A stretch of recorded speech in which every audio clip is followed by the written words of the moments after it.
the father of the space age. That's what they call him. You know what he said? I'm not the father of the space age. This guy, Jack Parsons, was openly a devil worshiper. He developed the fuel that enabled us to penetrate the stratosphere. Satellites could not have come about without this guy. In his diary that he himself wrote, he had a dream. This is 1948. He had a dream where he saw somebody that he calls Belial Dajjal. And he tells him, you are helping me. Okay, I'm not making this up. You think I'm making this up? Wallahi, I'm not making this up. You go look it up yourself. Okay, so where's all this stuff coming from? Seriously, where's it all coming from? We're in the age of the Dajjal, you know. It's just Allahu Alam, when and where and what, but this is it, people. As far as I'm concerned, it's end game. Read about the magic and the Enlightenment period. All these scientists were magicians. They were all into black magic. You read about Francis Bacon. I just read a biography of Francis Bacon called Knowledge is Power, Magic and the Creation of Modern Science. Francis Bacon was reading all these magical books. 2001: A Space Odyssey. What's his name? Arthur C. Clarke. Arthur C. Clarke, great technologist. He actually has most of the patents that enabled the satellites, right?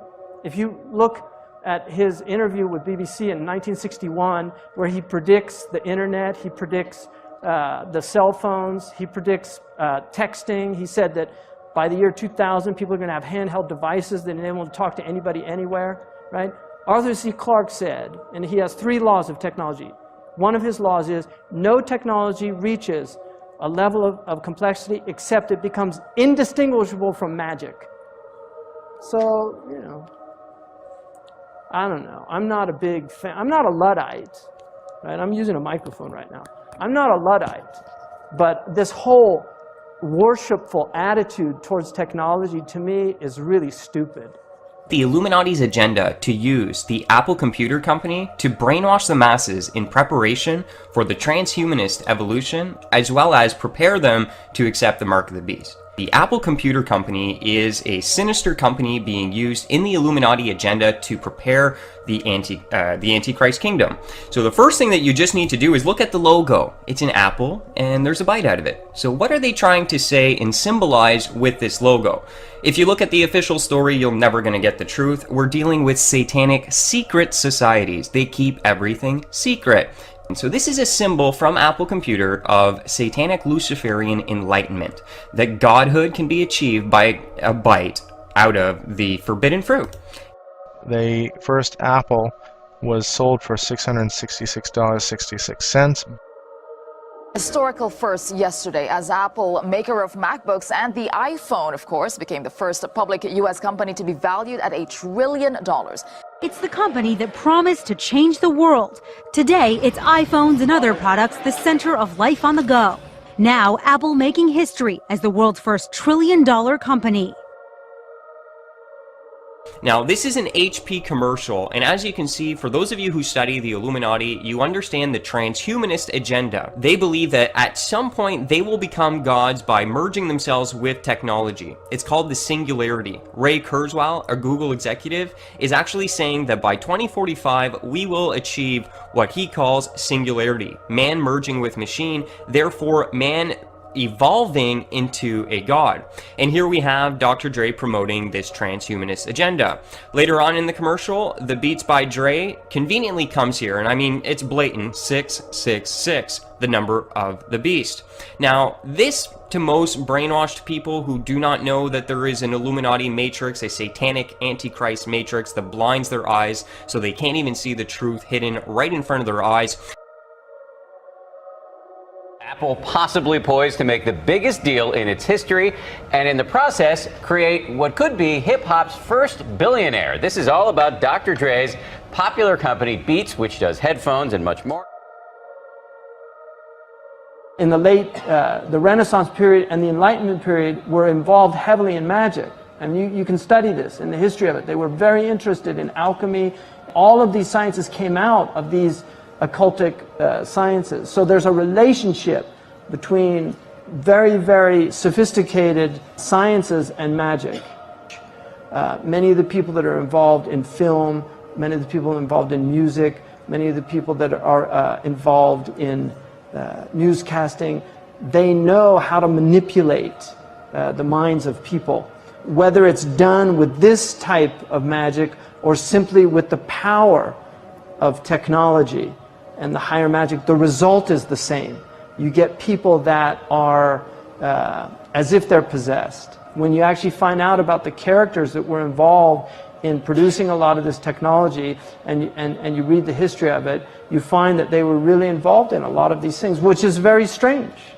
And when you see the result that these things have on people and the effect that they have on them. The men that invented the nuclear bomb were all, wizards, really. And they were wizards. And some of them were involved in black magic. This is simply a fact. So the demonic realm is real.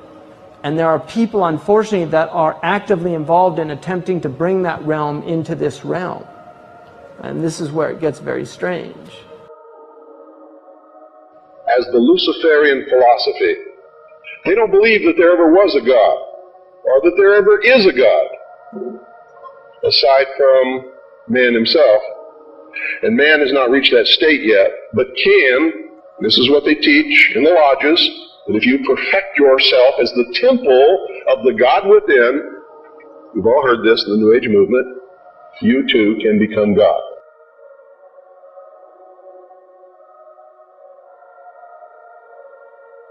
The term I am seems to be quite powerful and is used more often than any of us even think about. And God said to Moses, I am that I am. And he said, thus you shall say to the children of Israel, I am has sent me to you. So what does I am mean? I am means God. It means bypassing God and cheating death. The elite have been trying to find ways to live forever for a long time now, and they are getting close. I am means hijacking God's creation and changing it so it can defy death, which is not natural. We are meant to live and die. It's as simple as that. Is anyone familiar with the pop star will.i.am? He is admittedly a futurist, meaning that he is big on the development of future technologies. Not to say that this is inherently bad, but when you understand what I am actually means, then it changes your perspective pretty quickly. will.i.am owns a company called I Am Plus. When you go to the About section of I Am Plus, it says this: I Am Plus is a Hollywood-based technology company.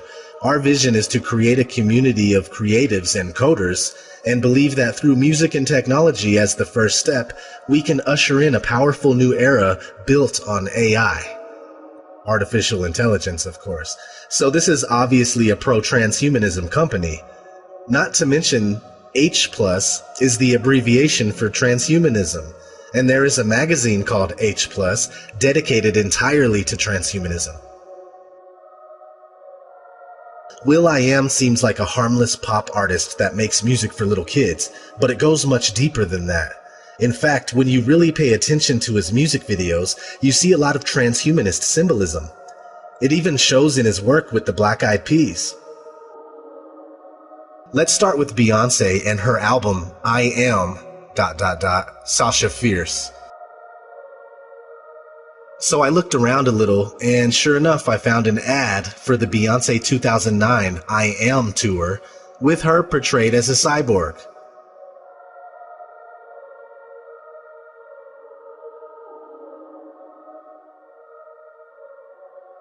I also found a picture from a performance where she was dressed like the android from the 1927 movie Metropolis. In fact, Metropolis is one of the very first dystopian movies about transhumanism, and still shows up in a lot of today's pop music.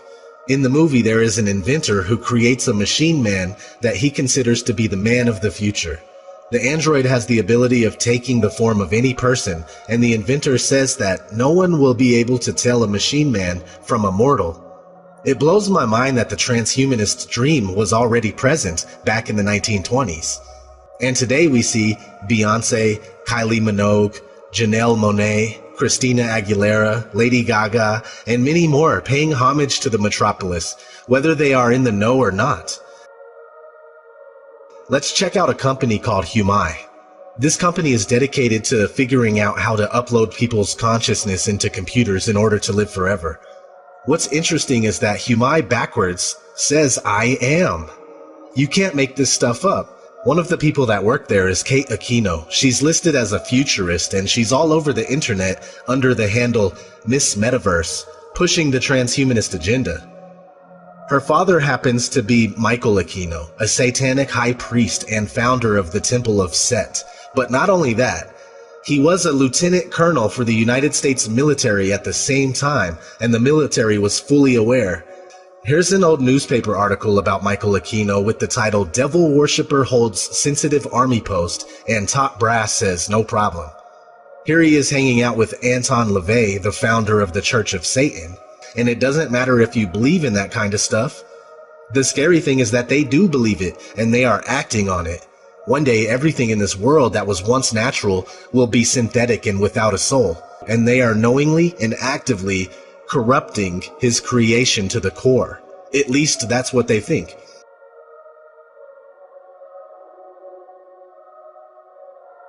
So what we're looking at behind this whole agenda, they're being open about it because they're trying to sell it as making people superhuman.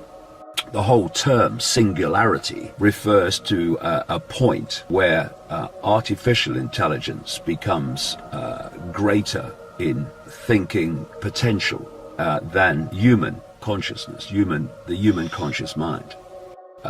Of course, it's complete nonsense, because the opposite is the case. It's not about making people superhuman, it's about making them subhuman. It's about the end of humanity as we know it. In terms of anything, that is the entire agenda of this transhumanist nightmare which is unfolding around us, and which the Singularity University here is pushing and pushing and pushing, and Kurzweil and co are pushing and pushing and pushing.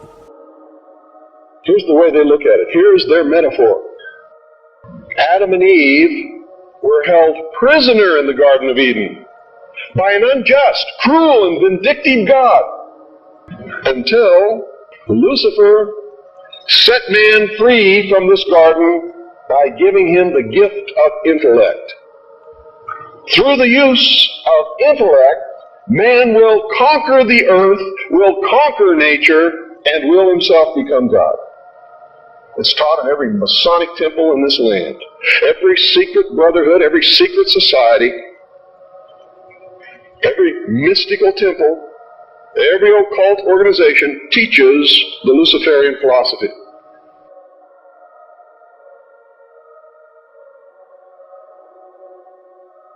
To bring in the New World Order, they need to create a Big Brother spying system where everyone is monitored and they can, just like God, see all things.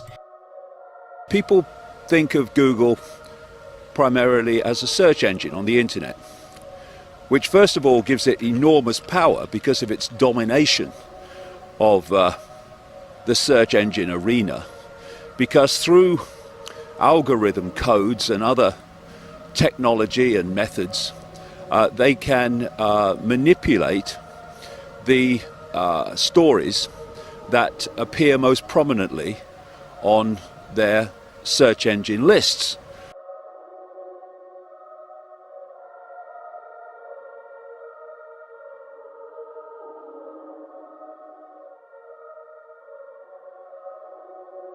Of course not. That is a warm hoodie. Yeah, no, it's a thick hoodie. It's a company hoodie. We print our mission on the inside. What? Oh my really? God, the inside of the hoodie, everybody. Take a moment. What is it? Making the world more open and connected. Oh my God, it's like a secret cult. Look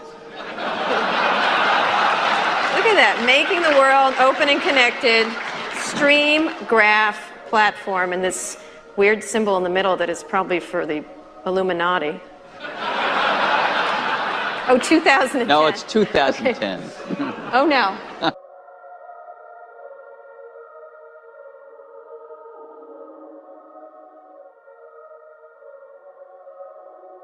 Here's the way they look at it. Here's their metaphor. Who brought man the gift of fire? They believe Lucifer. What was the gift of fire?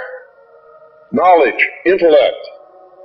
Hasn't man created industry, culture, society, science from the use of one solitary thing? Fire. That the discovery or invention or harnessing of fire was one of the great scientific and technological discoveries in all of human history. Fire, to a great extent, made human civilization possible. Fire made it possible. There was no Bronze Age without fire. No Iron Age without fire. No Industrial Revolution without fire. The advances of science and technology are greatly dependent on the human ability and capacity to take fire and use it for human good. Fire makes it possible for us to text and tweet and email and Instagram and Facebook and socially be dysfunctional with each other. بلى من كسب سيئة وأحاطت به خطيئته فأولئك أصحاب النار هم فيها خالدون